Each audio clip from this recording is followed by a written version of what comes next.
Kine आदम और हवा का पहलौठा बेटा था जो अदन से बाहर आने के बाद उनसे पैदा हुआ। काइन के छोटे भाई का नाम हाबिल था और हाबिल के मर जाने के बाद सेत पैदा हुआ। काइन किसान था और हाबिल चरवाहा था। ये दोनों खुदा के हुजूर कुर्बानी लेकर आए।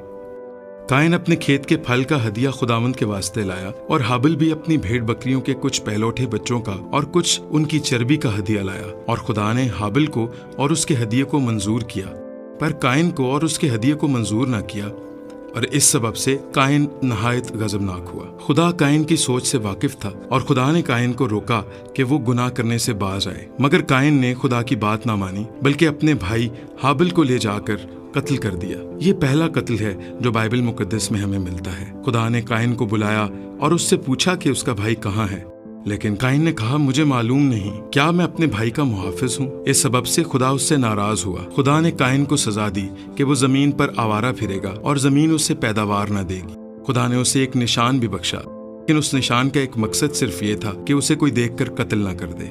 नए अहदनामा में हमें मिलता है कि बाइबल मुकद्दस हमें ये सिखाती है कि काइन की मानद न बनो।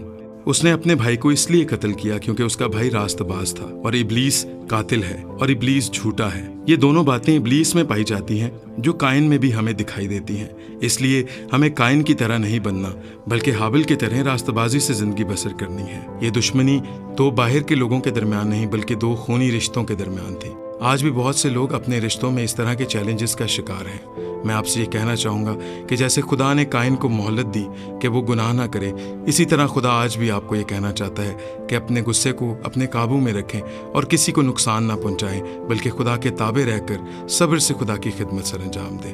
God bless you.